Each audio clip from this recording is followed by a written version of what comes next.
అందరికీ నమస్కారం. చివరికి కూడా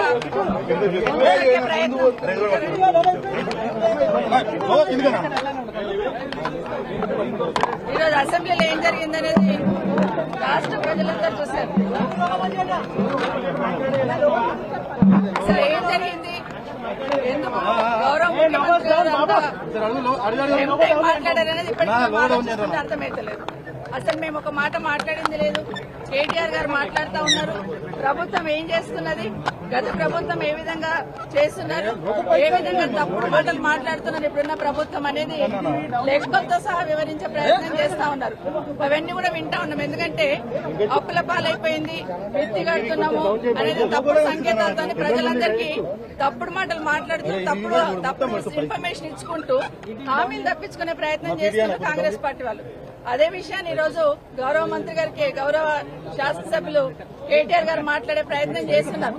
అసలు ఏంటి బడ్జెట్, ఏంటి, ఎంత ఉంది, ఎంత మిగులు బడ్జెట్ ఉంది, ఇంట్రెస్ట్ కట్టినా వెల్ఫేర్ స్కీమ్స్ ఇచ్చినా కూడా ఎంత డబ్బులు మిగులుతాయి అని చెప్పే ప్రయత్నం చేస్తా ఉన్నారు.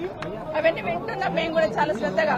అసలు ఒక మాట మాట్లాడలేదు, ఒక డిస్టర్బెన్స్ చేయలేదు, అట్లీస్ట్ నేను మైక్ అడగలేదు. కానీ సమయం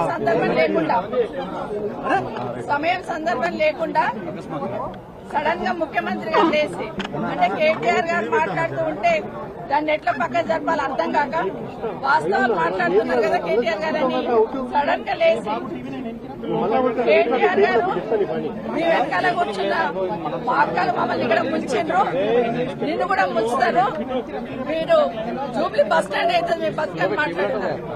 అంటే మహిళలంటే ఎంత గౌరవం అనేది ముఖ్యమంత్రి గారికి అర్థమవుతుంది. ఈ రోజు కొత్త కాదు, బయట మైకులు పెట్టుకుని ఎన్నో మాట్లాడుతుంటారు. ఆ రోజు సోనియా గాంధీ గారి దగ్గర నుండి మొదలు పెడితే ఈ రోజు అసెంబ్లీలో సబితమ్మ వరకు నోటికి ఏదొస్తే మాట్లాడే ప్రయత్నం చేస్తా ఉంటారు. మహిళలంటే ఎక్కడ గౌరవం లేదు, ఏం మాట్లాడాలో ఏం మాట్లాడకూడదు ఆలోచన లేదు. ఒకటి అడుగుతున్న రేవంత్ రెడ్డి గారు, మీరు ఈ పార్టీలోకి రాకముందు నుండి ఈ పార్టీకి సర్వీస్ ఇచ్చిన వాళ్ళం మేము. భుజాన జెండా వేసుకుని పనిచేసి ఆ పార్టీ అధికారంలోకి రావాలని కోరుకున్న వాళ్ళం, నేను గాని సునీత గాని. ఈ రోజు నా గురించి సునీత గురించి మాట్లాడుతూ పార్టీకి ఏదో మోసం చేశారని మాట్లాడారు. ఏం మోసం చేశాం? మిమ్మల్ని ఈ రోజు అవతల పార్టీలో మిమ్మల్ని ఈ పార్టీ కాంగ్రెస్ పార్టీలోకి రమ్మని చేయడం ఒకటే నేను చేసిన తప్పు అనిపిస్తుంది ఈ రోజు. ఎందుకంటే ఆ రోజున్న పరిస్థితులలో ఇంకొక మాట మాట్లాడారు రేవంత్ రెడ్డి గారు. ఈరోజు మహిళల్ని అక్కలను నమ్ముకుంటే జూబ్లీ బస్ స్టాండ్ అవుతుంది అంటున్నారు. ఆడబిడ్డలు ఎట్లా ఉంటారో తెలీదా? ఆడబిడ్డలు ఎప్పుడైనా క్షేమం కోరుతారు, నష్టం కోరరు. నమ్ముకున్న వాళ్ళకి ప్రాణమనే ఇస్తాం కానీ నమ్మిన వాళ్ళకి మోసం చేయాలని ప్రయత్నం చేయం. కానీ ఈరోజు ఏదైతే రేవంత్ రెడ్డి గారు మాట్లాడారో, ఒక సునీతమ్మకు సబితమ్మకు జరిగిన అవమానం కాదు ఇది. యావత్ తెలంగాణ మహిళల గురించి మాట్లాడిన మాటలు ఇవన్నీ. ఇప్పటికైనా ఎందుకంటే రేవంత్ రెడ్డి గారు ఒకటి గుర్తుపెట్టుకోవాలి. ఈరోజు ఆడబిడ్డలను అవమానించి ఆడబిడ్డల వ్యక్తిత్వాన్ని అవమానించినాడు. ఒక అసెంబ్లీలో ఉన్న మమ్మల్ని మాత్రం అవమానించడం కాదు, అక్కల్ని నమ్ముకుంటే బతుకు బస్ స్టాండ్ అవుతుంది అన్నట్టు మాట్లాడినావు. ప్రతి ఇంట్లో ఆడబిడ్డలు ఉంటారు. తెలంగాణ రాష్ట్ర ఆడబిడ్డలందరూ ఈరోజు ఆలోచిస్తున్నారు ఒక ముఖ్యమంత్రి స్థాయిలో ఉండి. ఎందుకంటే ఈరోజు ఆ స్థానంలో నేను ఈరోజు వచ్చి అసెంబ్లీకి వచ్చి 24 సంవత్సరాల కింద వచ్చినప్పటి నుండి ఆ సీట్ ఏదైతే ఉందో ఆ సీట్ మీద చంద్రబాబు నాయుడు గారిని చూశాను, రాజశేఖర రెడ్డి గారిని చూశాను, రోషయ్య గారిని చూశాను, కేసీఆర్ గారిని చూశాను, కిరణ్ కుమార్ రెడ్డి గారిని చూశాను. ఈరోజు మిమ్మల్ని చూస్తున్నాను. ఈరోజు మీరు ఆ సీటుని అగౌరవపరిచారు. మహిళల్ని కామెంట్ చేసి నిండు సభలో ఆ సీటుకున్న గౌరవాన్ని తగ్గించారు. నిజంగా మీ గౌరవం ఉండాలంటే మీరు బేషరతుగా క్షమాపణ చెప్పండి. ఒక్కటి గుర్తుపెట్టుకోండి రేవంత్ రెడ్డి గారు, ఈరోజు మహిళల గురించి మాట్లాడుతూ బతుకు బస్ స్టాండ్ అన్నారు చూడండి, అది చాలా బాధ అనిపిస్తా ఉంది. మేము నమ్మిన వాళ్ళకి మేము నష్టపోయినా పర్లేదు, మా అన్న తమ్ముళ్ళు బాగుండాలని కోరుకుంటాం. మేము ఏ ఆడబిడ్డ అయినా కూడా క్షేమం కోరుకుంటుంది. కానీ ఈ రోజు కేటీఆర్ గారిని మేము ముందు పెట్టుకుని ఆయన బతికేదో బస్ స్టాండ్ చేసుకునే లెవెల్లో మాట్లాడారు కదా, ఇది బేషరతుగా క్షమాపణ చెప్పమని కోరుతున్నా. కానీ రేవంత్ రెడ్డి గారు ఇంకోటి గుర్తుపెట్టుకోవాలి, ఈ రోజు రేవంత్ రెడ్డి ఆ సీట్లో కూర్చున్నారంటే పొద్దున్న లేస్తే ఇందిరమ్మ పేరు చెప్తారు, సోనియా గాంధీ పేరు చెప్తారు. కానీ అదే సోనియా గాంధీ బలిదేవత అని మాట్లాడింది ఎవరనేది దేశ ప్రజలందరికీ తెలుసు. ఈరోజు ఆ సీట్ మీద కూర్చున్నామంటే ఒక ఇందిరమ్మ కావచ్చు, సోనియా గాంధీ కావచ్చు, లేకపోతే సబితమ్మ కావచ్చు. ఆ పుణ్యాన్ని అక్కడ పోయి కూర్చున్నారని దయచేసి గుర్తుపెట్టుకోమని చెప్తా ఉన్నాను. ఇప్పటికైనా మీరు మాట్లాడి వెళ్ళిపోయి ఉన్నారు, మరి నా పేరు తీసుకున్నారు, మరి మాకు మాట్లాడే అవకాశం ఇవ్వాలి కదా. అసెంబ్లీలో మాట్లాడే అవకాశం ఇవ్వకుండా దొంగల్లాగా పారిపోయినారు. ఈ రోజు అది కూడా చెప్తున్నాను, ఎందుకు పారిపోయినారు మా సమాధానం మీద ధైర్యం కూడా మీకు లేదా? భట్టి గారు గౌరవనీయులు డిప్యూటీ సీఎం గారు చాలా గౌరవంగా ఉంటాం, గౌరవంగా మాట్లాడతాం. వచ్చి మాట్లాడుతూ ఉంటే మాకు ఉపశమనంగా ఏదన్నా సంధాయిస్తారేమో అనుకున్నాం. కానీ వారు మాట్లాడుతూ కూడా మాట్లాడిన మాటలు నిజంగా బాధాకరం అనిపిస్తున్నాయి. ఆ రోజు ఏదో అపోజిషన్ లీడర్ గా నా పదవి పోయిందని మాట్లాడున్నారు. మరి మీ పక్క సీట్ ఈ రోజు మీకు వచ్చే అవకాశం ఉండే కదా, ఎందుకు ప్రయత్నం చేసుకోలేరని బట్టి గారిని కోరుతా ఉన్నాను. ఈ రోజు మీ పార్టీ అధికారంలో ఉంది కదా.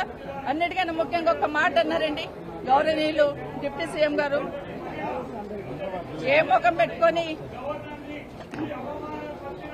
ఈ అసెంబ్లీలోకి వచ్చారన్నారు. మా కర్మగాలే వచ్చాం. ఏం కాదు, వాళ్ళు బస్ స్టాండ్ ఫాలో అవుతారు. ఇది బస్ స్టాండ్ ఫాలో అయితే తెలంగాణ మహిళలందరూ శాపం తగ్గుతున్నారు. ఎందుకంటే మేమేం తప్పు చేయలేదు. దేశంలో చాలా మంది పార్టీలు మారుతూ ఉంటారు. ఈ రోజు మీ పక్కన కూర్చోబెట్టుకున్నారు. ఎన్నికలు అయిన తర్వాత మీ ప్రభుత్వం అధికారంలోకి వచ్చిన తర్వాత కేసీఆర్ గారి ఇంటి మీద ఉన్న వాళ్ళని కాకి నా ఇంటి మీద వాళ్ళతో కాల్ చేస్తామని మాట్లాడండి ఇదే గౌరవ ముఖ్యమంత్రి గారు. కానీ అదే కేసీఆర్ గారు గెలిపించిన ఎమ్మెల్యేలంతా తీసుకుపోయి మీ పక్కన కూర్చోబెట్టుకున్నప్పుడు నన్ను పార్టీ మారినవని అడిగే అధికారం మీకు ఎక్కడిదని అడుగుతున్నాను. ఆ రోజు నేను పార్టీ మారినప్పుడు విత్ ఇన్ ద పార్టీలో ఏం జరిగింది, ఏ విధంగా మమ్మల్ని మెడబట్టి బయటికి గెంటేశారనేది మీకు తెలీదా అని అడుగుతున్నాను. ఎందుకంటే మాట్లాడలేదు, ఇన్ని రోజులు మాట్లాడలేదు. నేను నా పార్టీ గురించి ఎవరి గురించి మాట్లాడకుండా నేను కేసీఆర్ గారి నాయకత్వంలో పనిచేయడానికి వచ్చాను. 5 సంవత్సరాలు ఎందుకు మీరు నోరు మూసుకొని కూర్చున్నారు? ఇప్పుడు అడుగుతానండి. మాట్లాడాల్సింది 5 సంవత్సరాలు. ఈ రోజు నేను బీఆర్ఎస్ పార్టీ బీఫామ్ మీద గెలిచి వచ్చున్నాను. ఇప్పుడు నన్ను గురించి మాట్లాడే అధికారం మీకెక్కడిది? ఈ రోజు బాగా గుర్తుపెట్టుకోండి, నా కుటుంబానికి ఒక చరిత్ర ఉంది. నిజంగా మాట్లాడాలంటే నాకు 10 నిమిషాలు టైం ఇవ్వాల్సింది. ఆ రోజు నుండి ఈ రోజు వరకు నా జిల్లాలో నా కుటుంబం ఏంటి, నేనేంటి అనేది బాగా తెలుసు. ఎన్టీ రామారావు గారు ముఖ్యమంత్రిగా పక్కకు దించేసినప్పుడు అదే చంద్రబాబు నాయుడు గారు కాదని ముఖ్యమంత్రి గారు అంటున్నారు. ఆ రోజు ఇందిరారెడ్డి గారు హోంమంత్రికి రాజీనామా ఇచ్చి, అదే వీళ్ళ బాస్ ఆ రోజు ఉన్నప్పుడు కూడా ఇందిరారెడ్డి చనిపోయినప్పుడు నన్ను పార్టీలోకి రమ్మంటే నేను రానని ఇందిరారెడ్డి గారు పట్టిన జెండా నేను పట్టుకున్నాను.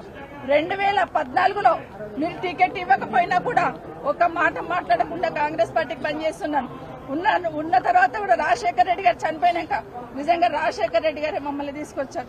రాజశేఖర రెడ్డి గారు మా లేడీస్ కి అంత ప్రాధాన్యత ఇచ్చారు. రాజశేఖర రెడ్డి గారు రాజకీయాలలో మా మహిళల్ని ఎంకరేజ్ చేశారు. కాబట్టి మేము ఇంత గట్టిగా నిలదొక్కున్నాం. ఈ రోజు మహిళలు ఎవరో ఒకరో ఇద్దరు బయటకు వచ్చి పనిచేస్తుంటే వాళ్ళని ఎంకరేజ్ చేయాల్సింది పోయి డిమోరలైజ్ చేయాలనే ప్రయత్నం ఏదైతే చేస్తా ఉన్నారో ఇది మంచి పద్ధతి కాదు.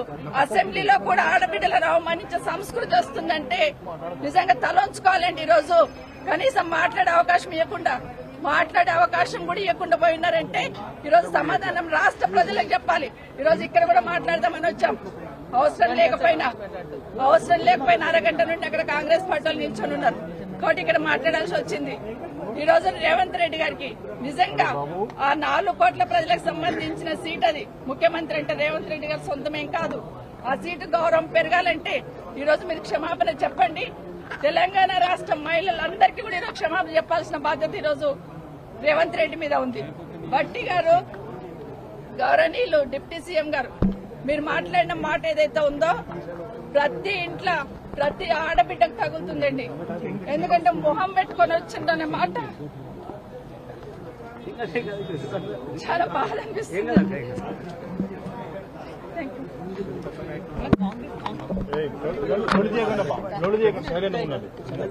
ఈరోజు నిజంగా అసెంబ్లీలో జరిగినటువంటి సంఘటన ఏదైతే ఉందో రాష్ట్ర మహిళలందరినీ కూడా అగౌరవపరిచే విధంగా